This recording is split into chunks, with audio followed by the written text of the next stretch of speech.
அஸ்ஸலாமு அலைக்கும் வரஹ்மத்துல்லாஹி வபரகாத்துஹு. அறிந்து கொள்வோமா என்ற தலைப்பில் இன்றைய ஹதீஸை நாம் அறிந்து கொள்வோம். கடைசி வார்த்தை எப்படி இருக்க வேண்டும்?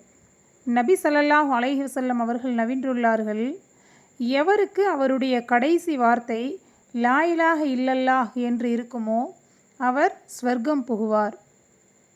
இந்த ஹதீஸில் நமக்கு என்ன சொல்கிறாங்கன்னா, யார் மரணிக்கும் நேரத்தில், அவர் மரணம் அடைகிற நேரத்தில் லா இலாஹ இல்லல்லாஹ் முஹம்மது ரசூலுல்லாஹ் அப்படிங்கிற கலிமாவை மொழிஞ்சபடியே மௌத்தாகிறாங்களோ அவங்க ஸ்வர்க்கத்துக்கு போவாங்க அப்படின்னு சொல்லி நபி ஸல்லல்லாஹு அலைஹி வஸல்லம் அவங்க இந்த ஹதீஸ் மூலமாக நமக்கு சொல்கிறாங்க. சுப்ஹானல்லாஹ், இது மிகப்பெரிய பாக்கியம் அப்படின்னு தான் நம்ம சொல்லணும். ஏன்னா இதற்கு நாம் ஒரு ஈஸியாக ஒரு இது சொல்லணுன்னா, கரும்பு தின்ன கூலி அப்படின்ற மாதிரி நாம் வாழ்நாளில் அமல் செய்கிறோமோ செய்யலையோ, ஆனால் நம்முடைய கடைசி வார்த்தை லா இலாஹ இல்லல்லாஹ் அப்படிங்கிறது மொழிஞ்சபடி நாம் மரணித்தோம் அப்படின்னா நமக்கு ஸ்வர்க்கம்னு சொல்லியிருக்காங்க.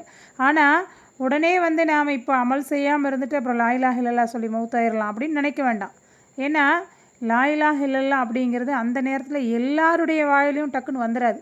நாம் டெய்லியுமே திக்ரு செஞ்சுக்கிட்டே இருந்தோம்னாலும் அதே திக்ரை இறக்கக்கூடிய நேரத்தில் நமக்கு அந்த நினைவாற்றல் வருமானு தெரியாது.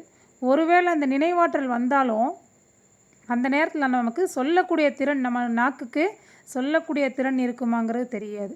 அதனால் இதையும் தாண்டி யார் லா இலாஹ இல்லல்லாஹ் அப்படிங்கிற வார்த்தையை சொல்கிறாங்களோ அவங்களுக்கு ஸ்வர்க்கம் அப்படின்னு சொல்லி இந்த ஹதீஸில் சொல்லியிருக்காங்க.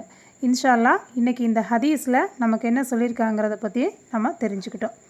இதை நீங்கள் தெரிஞ்சு வச்சது மட்டும் இல்லாமல் மற்றவங்களுக்கு கண்டிப்பாக ஷேர் பண்ணுங்கள்.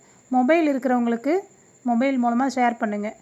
இல்லை மொபைல் இல்லாதவங்களுக்கு இதை என்ன நீங்கள் படித்தீங்க அப்படிங்கிறத இன்றைக்கி இல்லாட்டி கூட நாளைக்கு மற்றவங்களுக்கு இதை பற்றி எடுத்து சொல்லுங்கள்.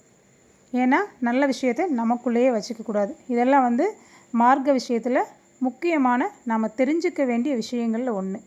அதனால் கண்டிப்பாக ஷேர் பண்ணுங்கள். அல்லாஹ் உங்களுக்கும் எனக்கும் நேர்வழி காட்டுவானாக. ஆமீன்.